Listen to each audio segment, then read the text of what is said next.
Kesempatannya menipis menjadi calon gubernur Jakarta, Anies Baswedan tetap yakin bisa diusung koalisi partai pemilik kursi DPRD Jakarta. PKB yang pertama kali mengusung Anies kini memberikan sinyal masuk barisan koalisi Indonesia Maju. Tapi baik lagi untuk Jakarta ataupun Jawa Tengah, seperti yang saya bilang, tunggu kejutannya di bulan Agustus.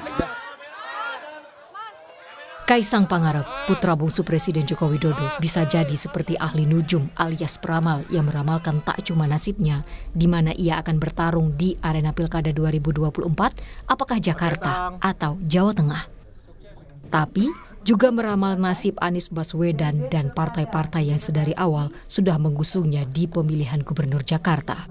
Seperti menikmati prosesnya, sepekan kemudian Kaisang soan menemui Partai Kebangkitan Bangsa yang jadi salah satu penentu nasib Anies di Jakarta. Jadi, seberapa besar peluang Kaisang maju di Jakarta?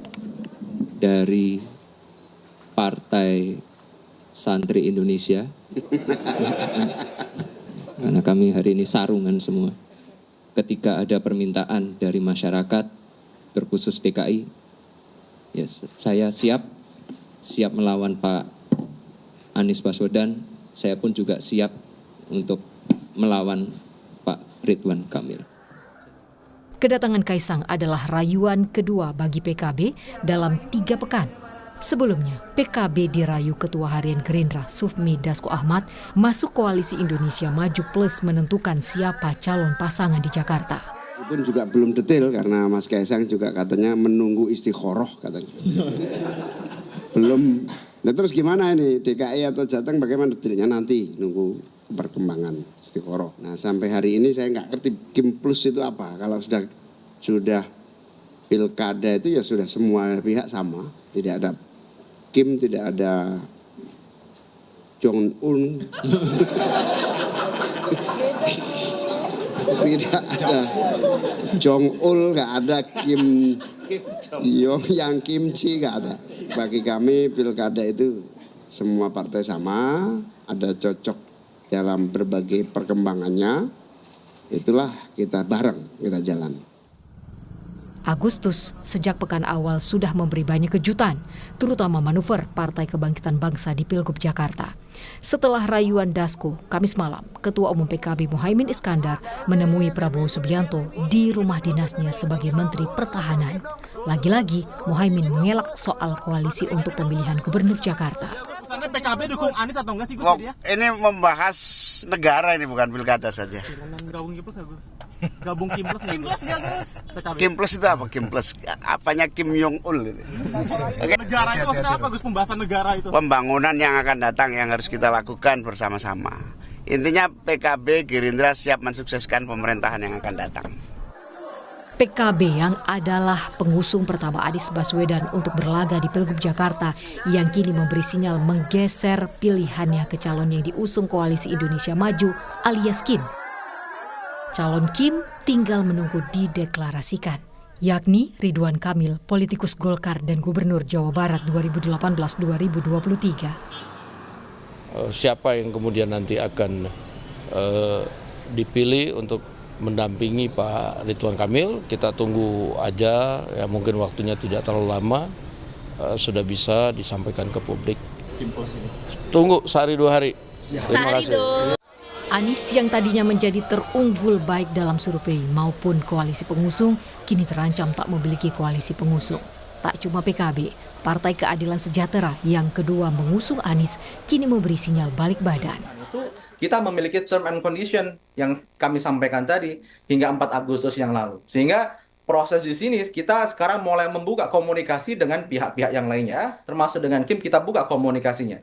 Karena tentu setelah 40 hari proses negosiasi, proses komunikasi politik itu tidak berprogres, tidak mendapatkan kejelasan, maka itu akan menimbulkan ketidakpastian terkait pasangan ini. Dan tentu DPP PKS akan mengkaji prospek bagaimana ke depan pasangan ini akankah berlayar atau tidak.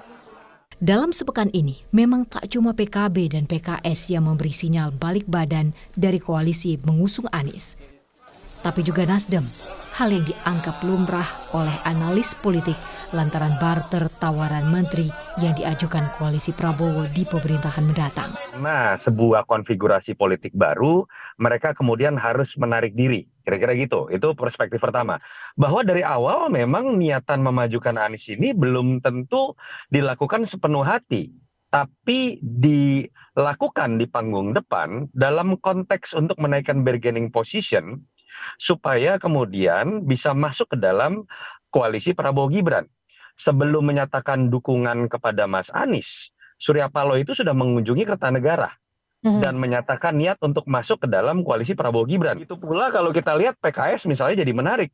Pertanyaan memberikan tenggat waktu 40 hari, harus kemudian dengan Sohibul Iman. Kenapa prasyarat seperti itu misalnya tidak diberlakukan ketika Mas Anies dulu maju sebagai capres, wakilnya PKB loh. PKS tidak kemudian menarik, bukan menarik ya, mungkin menarik sendirian. Tadi Kang Pipin sudah mengatakan ada indikasi PKB dengan Nasdem mungkin mundur. Pilkada kali ini sepertinya memang tidak berdiri independen. Ada yang sepertinya ingin mengintervensi kedaulatan partai untuk bisa sepenuhnya mencalonkan sosok terbaik dengan barter-barter politik yang lain. Apa sih? Jabatan menteri. Karena kita tahu ini pertama kalinya pilkada ada dalam satu periode waktu bersamaan dengan momen pilpres. Nasib Anies dalam koalisi pengusung tak sama dengan keunggulannya dalam survei. Di survei, Anies unggul jauh dibanding Ridwan Kamil. Tapi di koalisi, Anies terancam dijegal koalisi yang sudah memberi sinyal mengusung Ridwan Kamil.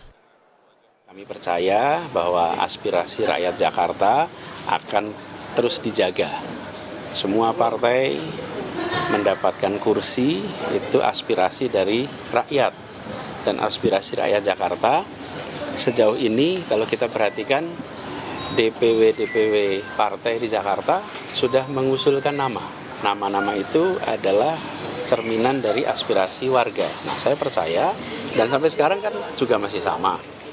Bagaimana akhir nasib Anies? Betulkah tak bisa jadi calon gubernur meski unggul jauh dalam survei atas lawan-lawannya? Tim Liputan Kompas TV.